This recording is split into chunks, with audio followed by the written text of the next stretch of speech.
Bienvenidos a la Iglesia Palabra Viva. Nuestra misión es hacer discípulos por medio de la palabra, para que vivan y den la vida obedeciendo y enseñando la voluntad de Dios, que es Jesús. Viendo la multitud, subió al monte, y sentándose, vinieron a él sus discípulos. Y abriendo su boca les enseñaba diciendo: Bienaventurados los pobres en espíritu, porque de ellos es el reino de los cielos. Bienaventurados los que lloran, porque ellos recibirán consolación. Bienaventurados los mansos, porque ellos recibirán la tierra por heredad. Bienaventurados los que tienen hambre y sed de justicia, porque ellos serán saciados. Bienaventurados los misericordiosos, porque ellos alcanzarán misericordia. Bienaventurados los de limpio corazón, porque ellos verán a Dios. Bienaventurados los pacificadores, porque ellos serán llamados hijos de Dios. Bienaventurados los que padecen persecución por causa de la justicia, porque de ellos es el reino de los cielos. Bienaventurados sois cuando por mi causa os vituperen y os persigan y digan toda clase de mal contra vosotros mintiendo. Gozaos y alegraos, porque vuestro galardón es grande en los cielos, porque así persiguieron los profetas que fueron antes de vosotros. Amén. Padre amado, te damos gracias, porque tú nos has dado, Señor, la oportunidad de tener un contacto directo contigo, Señor, y ese contacto es a través de tu palabra, con la guía de tu Santo Espíritu y por nuestro Señor Jesucristo.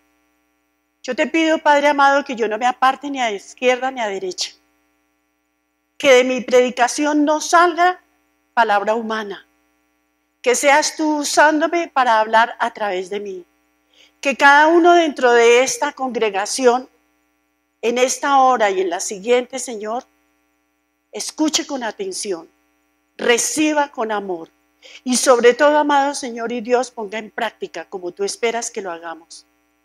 Menos de mí, Señor, y más de ti. Que yo mengüe, Señor, para que tú crezcas y que esta palabra, Señor, produzca el propósito para el que fue enviada. Te alabo, Padre, y te bendigo en el nombre de Jesús. Amén. Toda la Biblia nos fue dada para entender cuál es el propósito de Dios para nuestro espíritu y también para nuestra alma y también para nuestro cuerpo.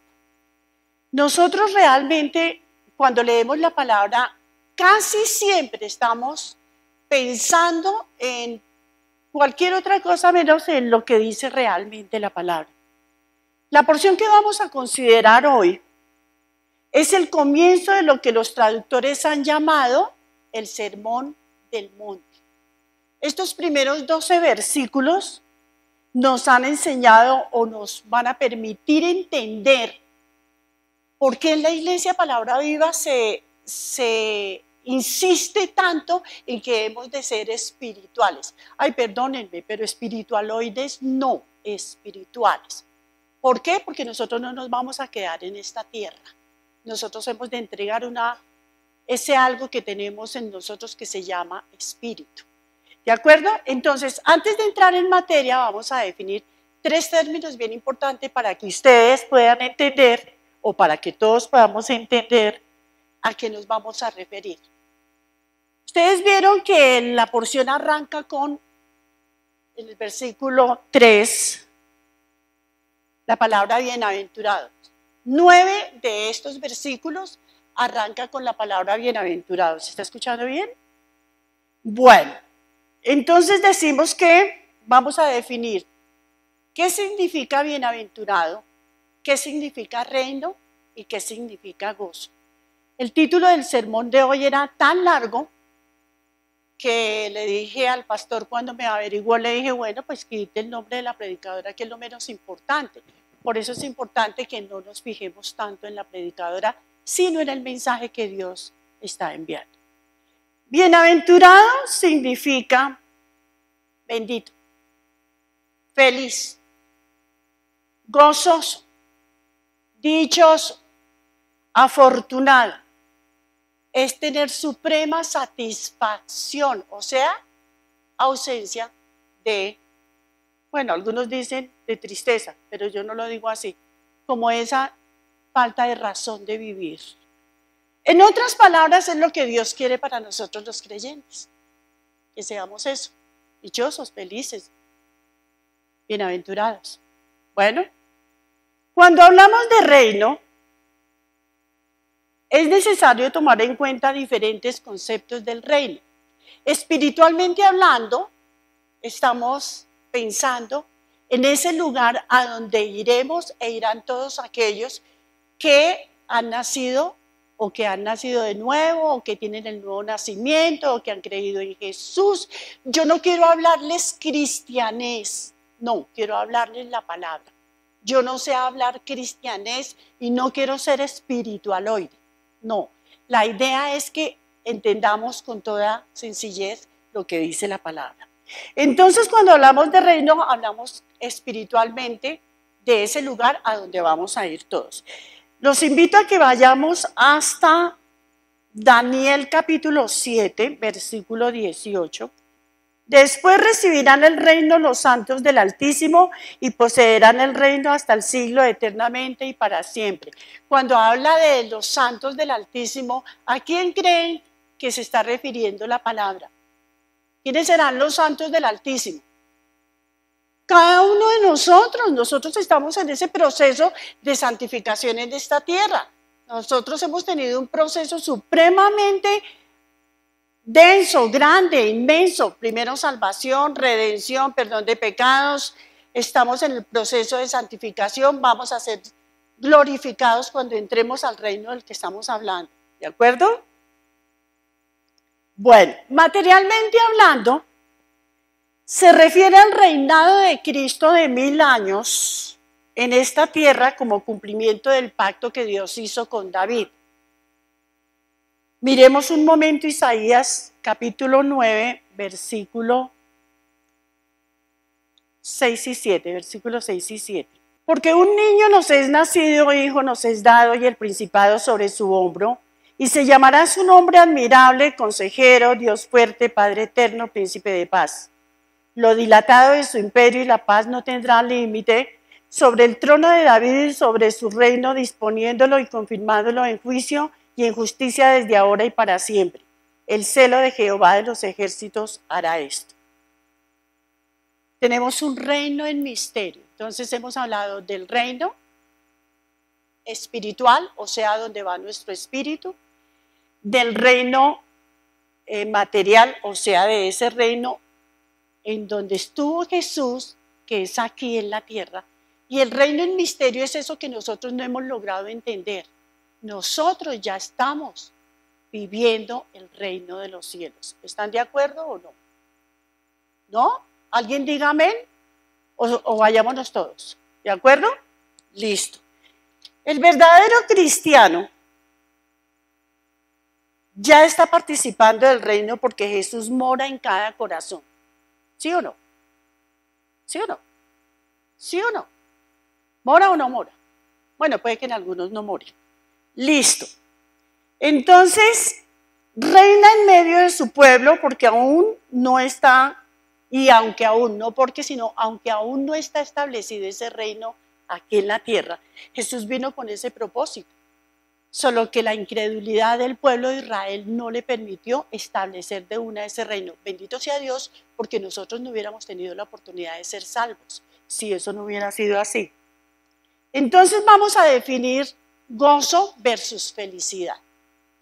Yo sí quisiera que dentro de la predicación hubiera pues esa oportunidad de que cada uno pudiera expresar lo que está pensando.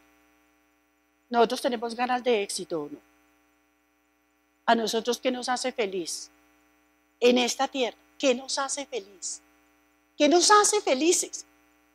Tener dinero, éxito, fama, nombre, gloria de la tierra, hijos bonitos, hijos destacados, una buena empresa y todo ese cuento, ¿cierto? Pero resulta que Jesús habló de un gozo diferente. El gozo para el hombre es aquella sensación que experimentamos cuando sabemos que Dios mora en nosotros. Ese gozo del que habla nuestro Señor Jesucristo se refiere a sentirse identificado plenamente con Dios. Si no es así, apague y vamos. ¿Felicidad? Sí, el pecado ofrece felicidad. ¿O no? El pecado ofrece felicidad. Pero el pecado lo único que trae es infelicidad. Y nosotros hemos equivocado de alguna manera.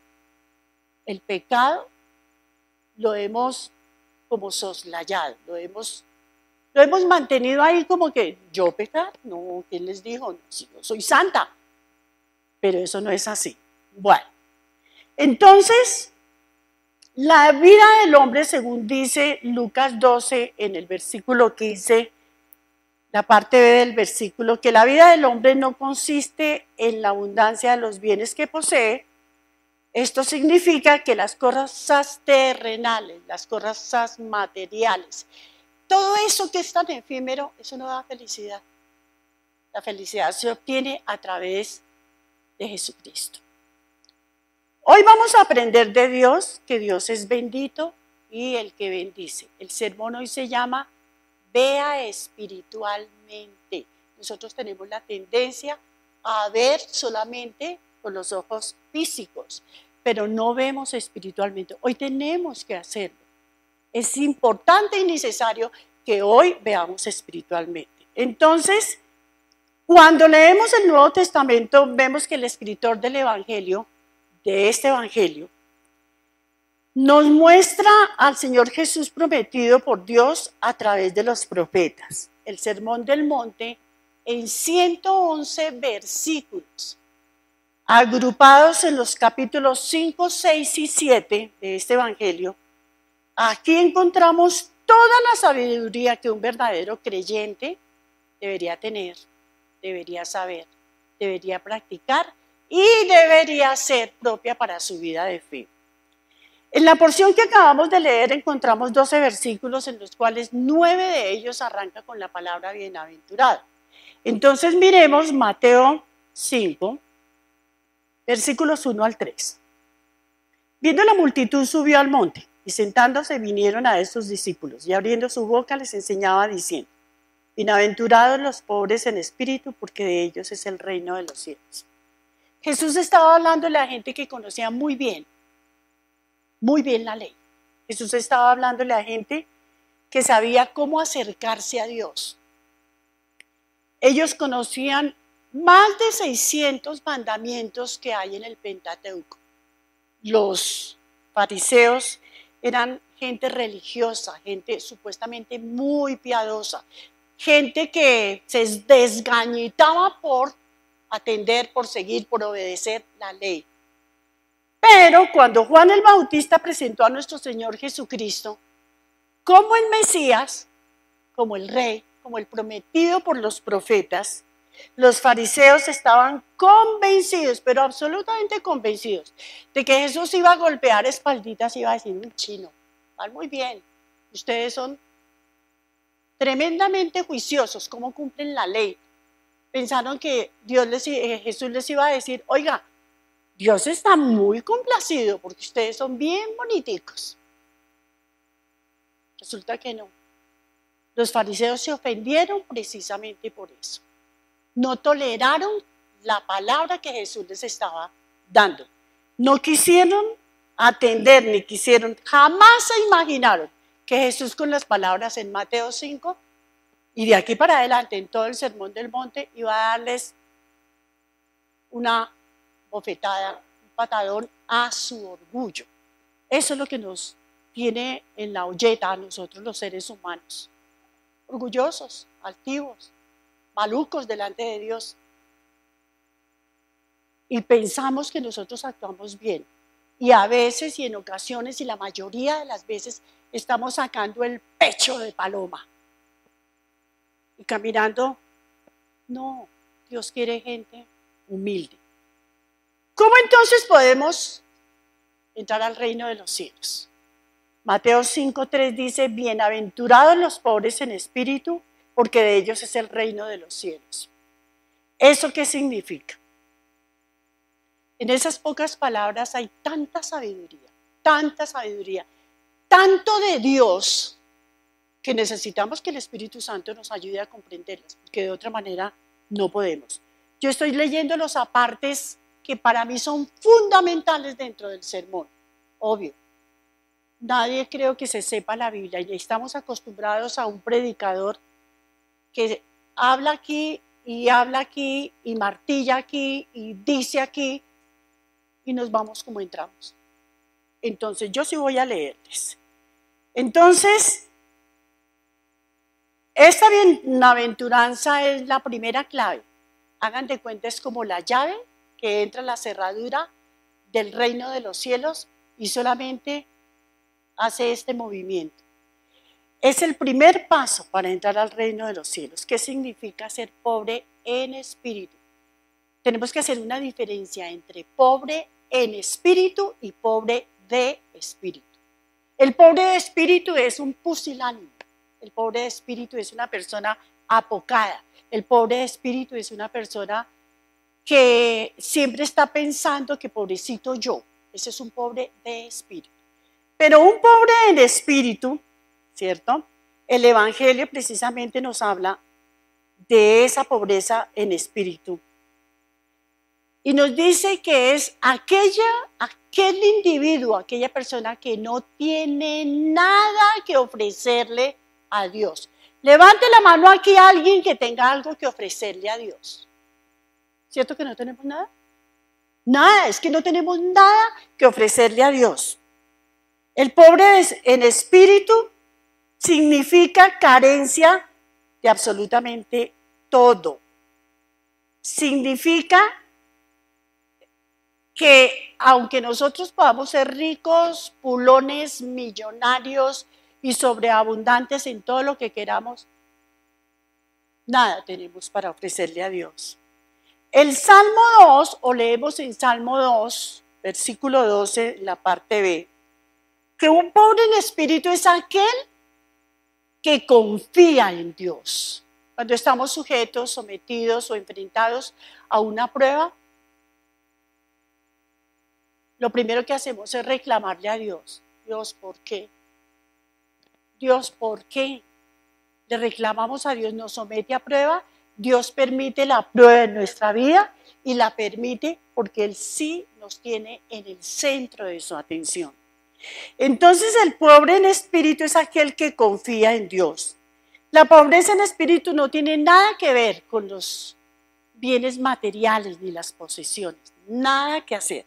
La pobreza en espíritu es todo lo que nosotros necesitamos para poder tener una vida abundante y gozosa. La felicidad es pasajera, de aquí, temporal. El gozo que tendremos en el reino de los cielos es atemporal y eterno. Es decir, lo vamos a recibir en el momento en que nosotros estemos en la presencia del Señor. Miremos un momento, por favor. Deuteronomio capítulo 8, versículos 1 al 10. Cuidaréis de poner por obra todo mandamiento que yo os ordeno hoy, para que viváis y seáis multiplicados, y entréis y poseáis la tierra que Jehová prometió con juramento a vuestros padres. Y te acordarás de todo el camino por donde te ha traído Jehová tu Dios estos 40 años en el desierto para afligirte. Oiga, si ustedes me ayudaran a leer, ¿cómo me sentiría yo de chévere? Me encantaría escuchar la iglesia leyendo la palabra. Yo estoy empeñada en que leamos la palabra en voz alta, porque ¿por dónde viene la fe o por qué viene la fe? Por el oír, pero ¿oír qué? La basura que nos venden desde los púlpitos en esta época, en las iglesias que predican solamente para la vida en este mundo. No, leamos en voz alta la palabra. Estamos en 8:2, para afligirte, para probarte, para saber lo que había en tu corazón, si habías de guardar o no sus mandamientos. Y te afligió y te hizo tener hambre y te sustentó con maná, comida que no conocías tú ni tus padres la habían conocido, para para hacerte saber que no solo de pan vivirá el hombre, mas de todo lo que sale de la boca de Jehová vivirá el hombre. Tu vestido nunca se envejeció sobre ti, ni el pie se te ha hinchado en estos 40 años. Reconoce asimismo en tu corazón que como castiga al hombre a su hijo, así Jehová tu Dios te castiga. Guardarás pues los mandamientos de Jehová tu Dios, andando en sus caminos y temiéndole. Porque Jehová tu Dios te introduce en la buena tierra, tierra de arroyos, de aguas, de fuentes y de manantiales, que brotan en vegas y montes, tierra de trigo y cebada y vides, higueras y granados, tierra de olivos y de aceite y de miel, tierra en la cual no comerás el pan con escasez, ni te faltará nada en ella, tierra cuyas piedras son hierro y de cuyos montes sacarás cobre. Y comerás y te saciarás y bendecirás a Jehová tu Dios por la buena tierra que te ha dado. Dios le habló al pueblo y procuró con toda esta instrucción que el pueblo supiera de dónde vienen todas las cosas, que el pueblo tuviera conciencia. El pueblo estuvo durante 40 años divagando por el desierto y salieron del desierto los que debían salir del desierto. Los que no quisieron hacer caso se quedaron muertos por el camino. Yo espero que en Palabra Viva tuve un sueño esta madrugada que casi no pude dormir porque mi gata molesta mucho.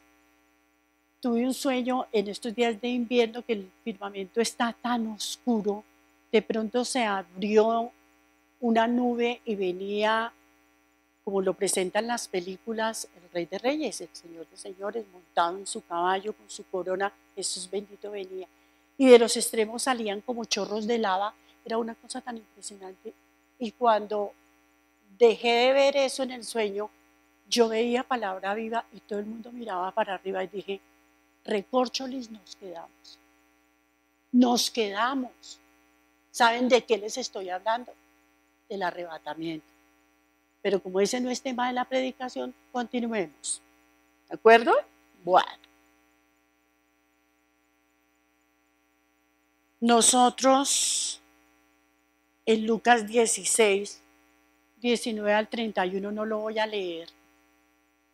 Les doy la cita y a mí cómo me encantaría. Esa es otra cosa. Yo tengo tanta aspiración con Palabra Viva. Yo amo esta iglesia. Aunque tenga cara de brava y todo lo que ustedes quieran, yo amo esta iglesia. Nosotros con oración, con ruego, con súplica, parimos la iglesia con el pastor. Orábamos a las 5 de la mañana y nos perseguían porque orábamos, pero orábamos por este lugar. Y soñábamos. Claro, uno nunca se imagina que la iglesia puede estar repleta. Pero a mí me causa tristeza ver todos esos vacíos. ¿Cuánta gente afuera está esperando que nosotros hagamos algo? En lugar de dormir, porque estamos dormidos. En el pasaje de Lucas 16, 19 al 31, que es el pasaje que habla ¿de qué? De Lázaro y el rico, ¿cierto?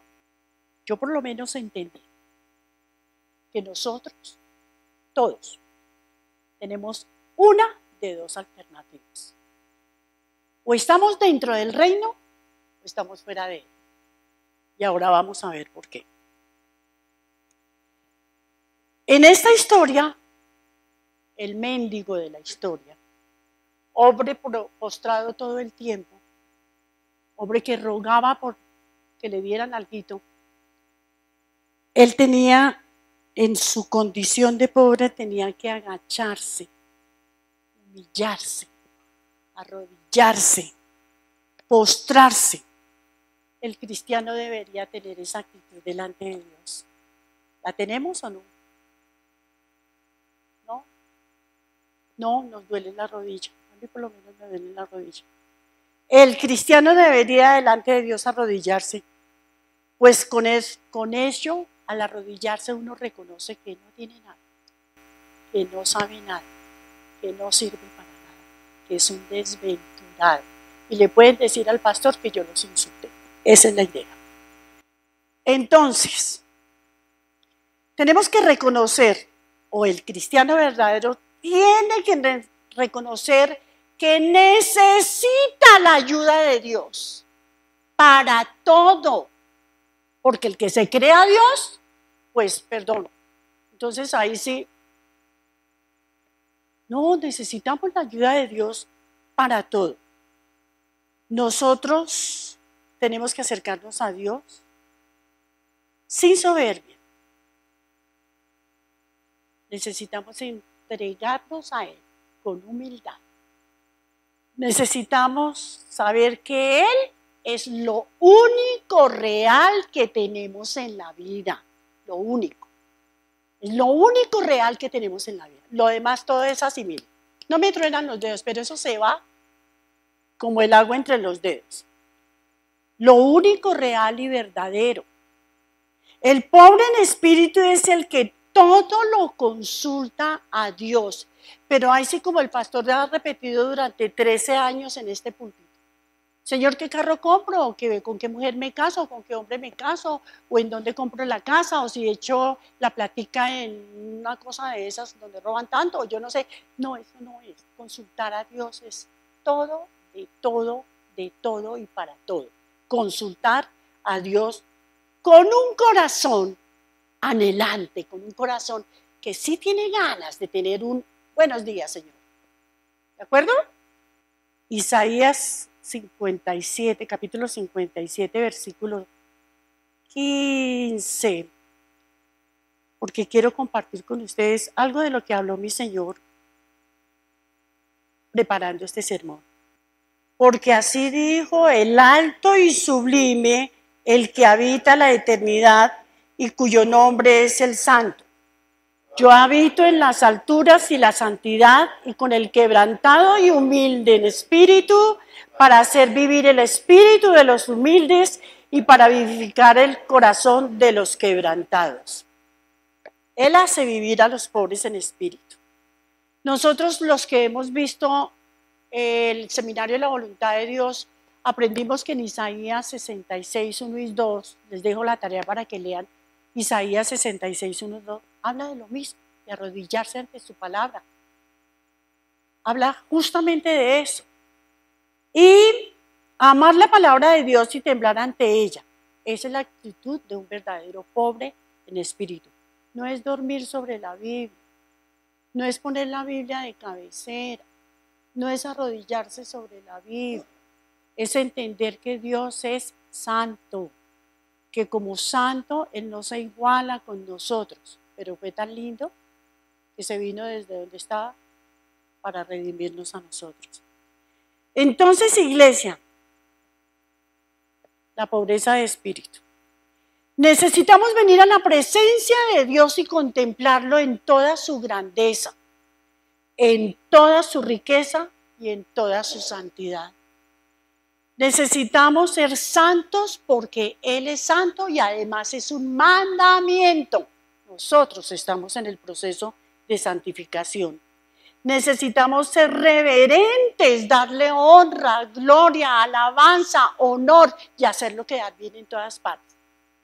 Nosotros no nos podemos comportar como unos cualquiera, como unos del mundo, como unos sinvergüenzas. Nosotros no podemos hacer eso, porque Él nos pide que seamos santos, como Dios es santo. Si se sienten reengañados, yo lo lamento muchísimo, pero eso fue lo que me mandó Dios a decir. ¿De acuerdo? Necesitamos pedirle a Dios que nos ayude. Miren, esto es muy importante y lo voy a leer textual como lo escribe. Necesitamos pedirle a Dios que nos ayude a vernos a nosotros mismos tal como somos. Justo como somos. Ay, tan bonita yo. O porque seré tan calvo. Porque seré tan bajito. No. Que nos veamos como Dios nos ve. ¿Y cómo es que Dios nos ve? A través de su Hijo. Él no nos ve de otra manera. Él nos ve limpios, Él nos ve santos. Entonces, ¿por qué nosotros no podemos ser santos aquí? Necesitamos que Él nos ayude a vernos como somos delante de Él, en la condición miserable que hay en nosotros delante de Él. Necesitamos, iglesia, entender por qué Él nos quiere transformar. Es que desafortunadamente nosotros somos muy livianos frente a lo que tiene que ver con el reino de los cielos, porque creemos que no vamos a trascender, pero aquí se nos ha enseñado y la palabra nos ha enseñado que nosotros vamos a entregar nuestro espíritu para que more juntamente con Dios. Entonces, ¿qué hacemos nosotros aquí preocupados por lo que se va a quedar aquí? ¿Y no ha sido esa la predicación últimamente? Nosotros estamos afanados por lo de aquí, pero no estamos afanados por lo de allí. La pobreza en espíritu es una vida completamente rendida a la voluntad de Dios, sin apegos, sin restricciones, sin condiciones, porque le ponemos también condiciones a Dios. Si aplicamos esta bienaventuranza, vamos a entrar gozosos al reino de los cielos. Les dije desde el principio que tenemos que ver espiritualmente y que tenemos que entender. El sermón sí es muy denso, estoy tratando de recortarlo porque el tiempo apremia. Mateo 5:4 dice, a mí me llora en la nariz, por eso pongo el pañuelo tanto tiempo, tantas veces. Yo tengo Kleenex, el que quiera llorar conmigo lo vamos a hacer. ¿De acuerdo? Bienaventurados los que lloran, pero no es el llanto de, otra vez, pobrecita yo, y no es el llanto de andar, como dicen por ahí, perdón por las expresiones, berreando porque sí, berreando porque no y berreando por sospecha. Eso no es, así no es. Bienaventurados los que lloran porque ellos recibirán consolación. Esta bienaventuranza está muy estrechamente vinculada con la primera bienaventuranza.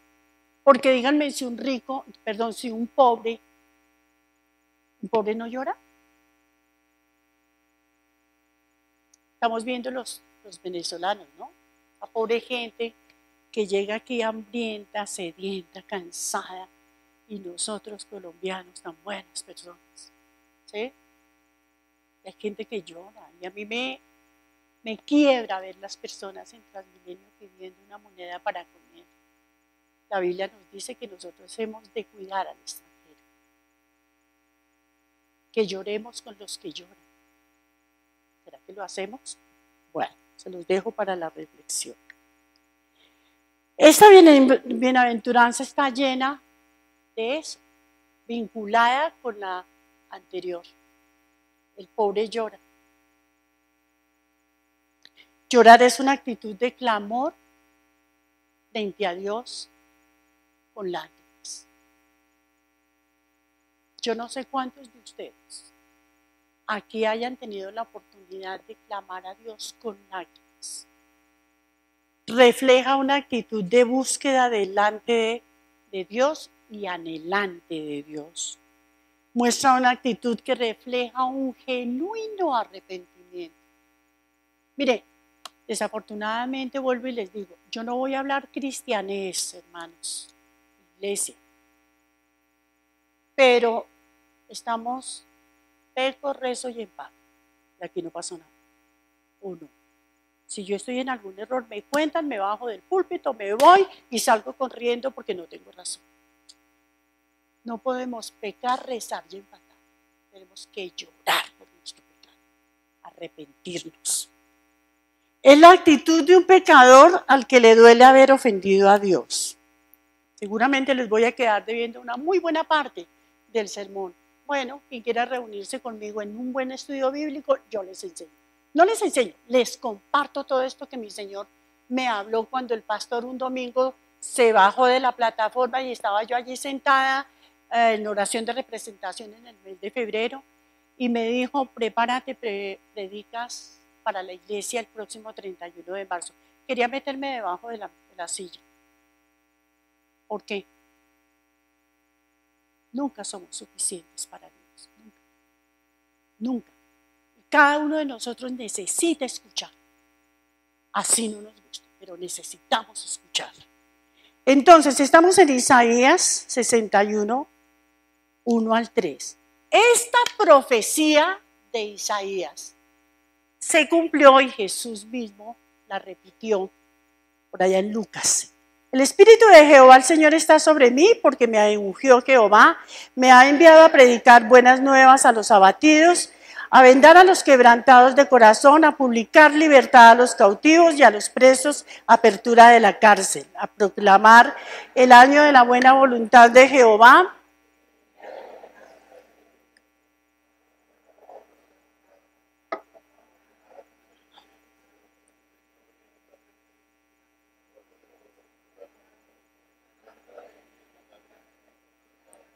Y serán llamados árboles de justicia, plantío de Jehová, para gloria suya. Imagínense lo chévere, Mari Niño Ávila, plantío de Jehová. Recorcholis, ahí sí sacó pecho. Que yo reciba un apellido de Dios, no el apellido de la mamá y el papá, sería muy chévere. Bueno, esta es la profecía de Jesús, o sea, lo que Isaías habló acerca de Jesús, y que se cumplió según nos lo cuenta Simeón, y nos lo cuenta Lucas, y nos lo cuenta Mateo, y nos lo cuenta todos los autores de la Biblia. Dice entonces, estamos hablando de bienaventurados los que lloran, ¿porque qué? Porque serán consolados. Muy bien, yo no sé cuántos de ustedes hayan perdido un ser querido. Eso es una prueba tenaz.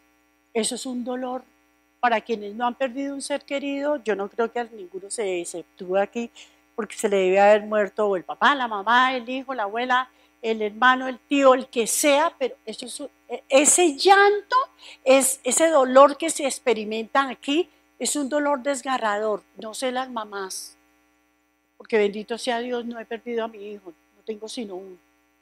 Pero es una cosa, debe ser una cosa bien terrible. Cuando muere el papá o la mamá, un ser querido, eso duele, eso causa una cosa aquí que no la puedo describir. Ese llanto se llama llanto de luto. Ese llanto produce dolor. Ese llanto produce en nosotros. Miren, cuando leemos el pasaje de Génesis 23, ¿sí es Génesis 23? Y si no me ayudan. Sí, Génesis 23. Abraham lloró por su muerta y estaba muy triste. Ese es el llanto, ese es un llanto de luto, un llanto desgarrador. Juan 11:35, también se lo dejo para que lo lean. El versículo más corto que hay en la Biblia dice que Jesús lloró frente a la tumba de Lázaro. Jesús era tan humano como usted y yo, y él tenía derecho a tener tristeza porque su amigo había muerto. Y nosotros podemos decir, ay, como fue injusto Jesús, cómo no llegó rapidito para que lo hubiera sanado. No, ese no era el propósito de Dios, pero Jesús lloró. También lloró cuando llegó a las puertas de Jerusalén, ya vamos a hablar de eso. Ay, también hay un llanto cuando hay desaliento en el ministerio. Llámese el ministerio que cada cual tenga, porque todos tenemos ministerio. Mateo 28, 19 al 21, nos dice que todos tenemos llamado a qué, a predicar. Porque dice que yendo, ¿qué? Pondremos manos sobre los enfermos, predicaremos las buenas nuevas, echaremos fuera demonios. Pero no se pongan a echar demonios preguntándole al demonio cómo se llama. Porque se nos volvió entonces doctrina de demonios. No, fuera de demonios y se acabó. Entonces, metiéndonos en el contexto del que estamos hablando, el desaliento o el llanto por desaliento en el ministerio también tiene que ver con nosotros. Pablo le escribió a Timoteo diciéndole en 2 Timoteo, capítulo 1, 3 y 4, versículos 3 y 4, Pablo mencionó el llanto de Timoteo y podemos pensar que Timoteo lloraba porque había despedido a Pablo en su segundo viaje misionero y seguramente ya no había posibilidades de que el varón regresara a Timoteo. O porque simplemente Timoteo en algunas circunstancias estaba desalentado. Yo tengo que decirles, amigos, que la obra del Señor exige muchísimo, muchísimo valor. Mucho valor. Hacer la obra del Señor exige valor. Exige mucho coraje, mucha entrega y santo. Tengo que contarles. Trae muchas lágrimas. He visto pastores llorar por su congregación. Porque ve la congregación mal, pero porque están mal, porque no estamos haciendo la voluntad del Padre. También existe un lloro de gratitud por el favor de Dios en nuestra vida. Vamos a mirar Lucas capítulo 7, versículos 37 al 38. Entonces una mujer de la ciudad que era pecadora, al saber que Jesús estaba a la mesa en casa del fariseo, trajo un frasco de alabastro con perfume y estando detrás de él a sus pies, llorando, comenzó a regar con lágrimas sus pies y los enjugaba con sus cabellos y besaba sus pies y los ungía de perfume. Ese lloro fue un llanto de gratitud, de alabanza, de adoración a Dios por todo el perdón que había recibido. ¿Ustedes creen que sí? ¿Diría que sí? Fue la forma como esta mujer testificó delante de quienes estaban presentes la obra que Dios había hecho en ella. Fue la actitud del que llora porque ha conocido el amor y el perdón de Dios. Vuelvo al comienzo. Nosotros somos demasiado livianos en lo que tiene que ver con el pecado, en lo que tiene que ver con Dios y en lo que tiene que ver con el reino. Demasiado livianos. Bueno, cuando Jesús dijo esta bienaventuranza, que volvemos a hablar de que bienaventurado significa ¿qué? Bendito, gozoso, alegre, afortunado. Cuando el Señor Jesús dijo esta bienaventuranza, se refirió específicamente a dos razones espirituales por las que lloramos. Y la primera se refirió a los que lloramos por nuestros propios pecados. Si yo no oro por mis propios pecados, nadie ora por ellos. Ni llora ni hace nada. Simple, así de simple. Veamos un momento Lucas 22, ahí cerquita. Lucas 22, 60 al 62. Vamos a leer solamente una parte de una partecito pequeño porque el tiempo no nos alcanza. Pedro dijo,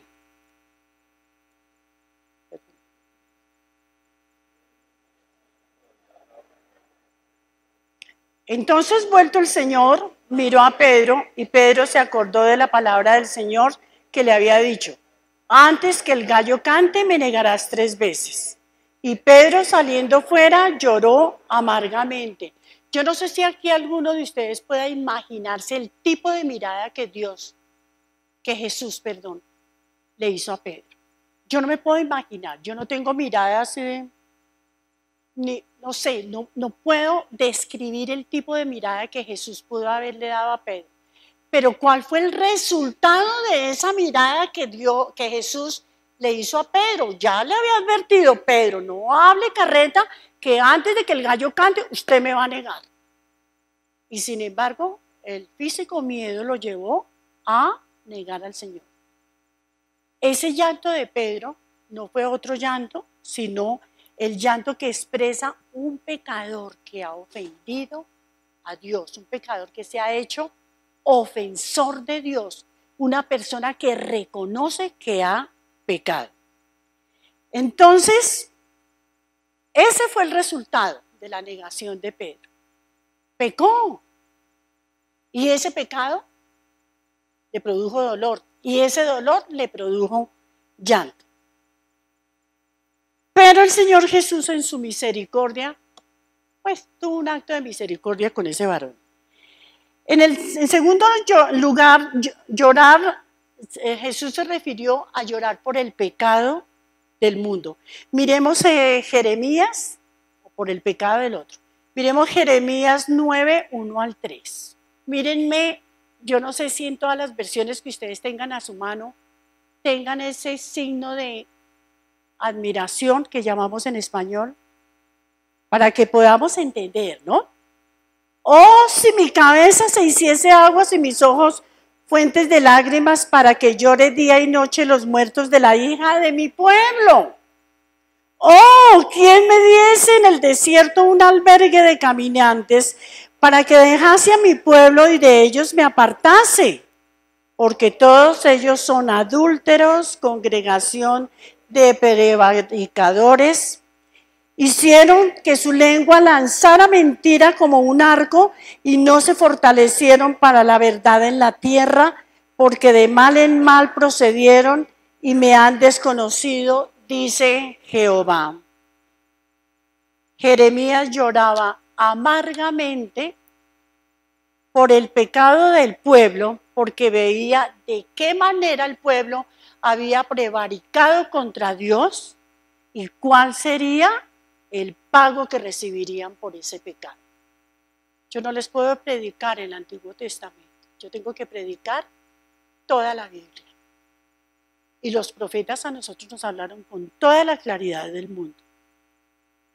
Entonces, a lo que se refirió nuestro Señor Jesucristo, a lo que se refirió también el salmista en el Salmo 126, versículos 5 y 6, tarea leerlos, es que el sembrador lleva la semilla con lágrimas. ¿Y esto qué quiere decir? Piensa en las almas perdidas. Yo le pregunto, iglesia, ¿sí estamos pensando en las almas perdidas? Piensa en los hambrientos y sedientos espirituales. ¿Estamos pensando y tenemos que darle a los sedientos y hambrientos espirituales? Hace su labor con lágrimas porque es una labor dolorosa, ya lo dijimos. La tristeza, el desaliento en el ministerio. Se siente conmovido y urgido por la salvación de los pecadores. Ya dijimos que el Señor Jesús, cuando llegó a las puertas de Jerusalén, dijo: Jerusalén, Jerusalén, que matas a tus profetas. Jesús lloró amargamente por Jerusalén. Yo no me lo imagino en este momento él sentado en su trono llorando amargamente por palabras. El Salmo 51 nos enseña, tarea leanlo, nos enseña que no se trata de reconocer el pecado. No se trata solamente de reconocer que hemos pecado, sino de confesarlo con un corazón contrito, humillado delante de Dios. Dios nunca desprecia al pecador, abomina el pecado, pero ama al pecador. Jesús nos ama y Jesús quiere que nosotros hagamos las cosas decentemente y en orden. Entonces, un ciudadano del reino, mis queridos hermanos, que no me gusta esa expresión, pero la Biblia dice que somos hermanos. Un verdadero creyente, mis queridos hermanos, tiene que ser diferente a los paganos, diferente a los religiosos, tiene que ser diferente al mundo, tiene que ser diferente, tiene que distinguirse del mundo. De otra manera, no nos llamemos cristianos porque estamos prevaricando contra Dios. Ya para terminar, vamos a dejar en stand-by: bienaventurados los mansos, porque ellos recibirán la tierra por heredad. Tengo 7 minutos para hacer la reflexión. Luego tenemos que dejar el tema de la predicación aquí. Les hablé de 9 versículos que hablan de la bienaventuranza. ¿Cómo es que nosotros vamos a tener o tenemos gozo? Esto sí que se puso interesante. La seguridad del gozo auténtico la tenemos solamente en Dios. Solamente en Dios. ¿De acuerdo? Esto significa que tenemos que acomodar, nosotros tenemos que acomodar nuestra vida a la voluntad de Dios, nos guste o no. A nosotros nos hace falta que nos hablen duro. Desde los púlpitos se está predicando una palabra demasiado blanda. Desde los púlpitos está tolerando que la gente caiga en lo que le dé la gana. Desde los púlpitos estamos faltándole al respeto a Dios. Si no nos gusta eso, pues entonces dejemos de ser cristianos, no seamos cristinos, no seamos sinvergüenzas delante de Dios. ¿Me emocioné? Todos y cada uno de nosotros hemos de examinarnos, tenemos que examinarnos con el termómetro de las bienaventuranzas. Hoy vimos ¿cuántas? 2, imagínense. Y son 9 bienaventuranzas. Y la Biblia está llena de palabra de bienaventuranza. Y en Apocalipsis, solamente en Apocalipsis, hay 7 bienaventuranzas de las que yo espero alguna vez predicar. Si no del púlpito, no importa. Quien quiera reunirse conmigo en un estudio bíblico, me siento y la pasamos chévere. ¿De acuerdo? Entonces, ¿usted quiere disfrutar del verdadero gozo de Dios? Podría darles un reguero de citas bíblicas que encontré, que me dijeron, que ni yo misma, porque es que cuando uno predica o comparte la palabra en un estudio bíblico, el primer edificado es uno. Ustedes no se imaginan lo que yo alcancé a aprender. 14 páginas salieron y solamente toqué 3. Pero no importa, Dios hace su propósito. Entonces la pregunta, la reflexión aquí es, tenemos que reconocer la pobreza, nuestra pobreza en espíritu. Tenemos que reconocer que no tenemos nada que ofrecerle a Dios. Tenemos que reconocer nuestra total y absoluta dependencia de Dios para todo. Tenemos que llorar por nuestro pecado y el pecado del mundo. Arrepentirnos y pedir perdón. Ejercer una actitud de obediencia y mansedumbre delante de Dios. Iglesia, ¿lo estamos haciendo? Ahí se lo dejo. A mí no me gusta que desde el púlpito se diga, ahí le dejo la mandarina para que se la eche. No me gusta esa expresión, pero es lo más gráfico que podemos tener. Mastíquese ese chicle. La pregunta es, ¿qué es lo que nos pasa? ¿Qué es lo que nos pasa? Vamos a ponernos de pie en este momento, sin Biblia en la mano. Y pueden mirarme feo. Estoy feliz de que me miren feo. ¿Saben por qué? Porque es que nos hace falta que nos hablen durito. Entonces vamos a ver. Tengo una serie de preguntas dentro de los 4 minutos que vamos a considerar. Todas muy juiciosos con sus ojos puestos en el autor y consumador de la fe. Todos en una actitud de reflexión vamos a mirar. ¿Por qué somos tan livianos en lo que tiene que ver con el reino de los cielos? Seguramente muchos de ustedes tengan una respuesta. No me interesa oírla por ahora. ¿Por qué no hemos entendido que no somos eternos en esta tierra? ¿Por qué es menos importante trabajar por el lugar que ocuparemos aquí? Y sí lo es trabajar. Es menos importante trabajar por el reino de los cielos. Porque estamos llamando a lo malo bueno. Porque estamos llamando a lo malo bueno. Porque estamos viendo el pecado aún dentro de la iglesia y aquí no pasa nada. Porque aceptamos la falta de honra, honor, gloria a Dios dentro del templo. Llegar tarde a rendir el culto se ha hecho costumbre aquí y no pasa nada. Tratar el lugar donde se rinde el culto como la sala de nuestra casa está bien y aquí no pasa nada. Vemos que la gente llega a rendir el culto a mitad de culto y eso no importa. El culto es rotativo, quedémonos al siguiente. Escuchamos con soslayada aceptación la difamación en contra de nuestros hermanos y aquí no pasa nada. Porque no tenemos afán por el reino ni por ganar otros para el reino de los cielos. El reino de los cielos es para aquellos que pueden tener la entereza de reconocer que no lo merecemos y que sin embargo todos los días Dios nos está dando la oportunidad de resarcir, de reconvenirnos, de reevaluar nuestros actos, de hacer un alto en el camino y de enderezar nuestros pasos. Iglesia, veamos espiritualmente y entremos gozosos al reino de los cielos. Este tema de la evacuación y todo se llevó por delante la reflexión, no importa. Yo sé que cada uno de ustedes se ha quedado con lo que necesita.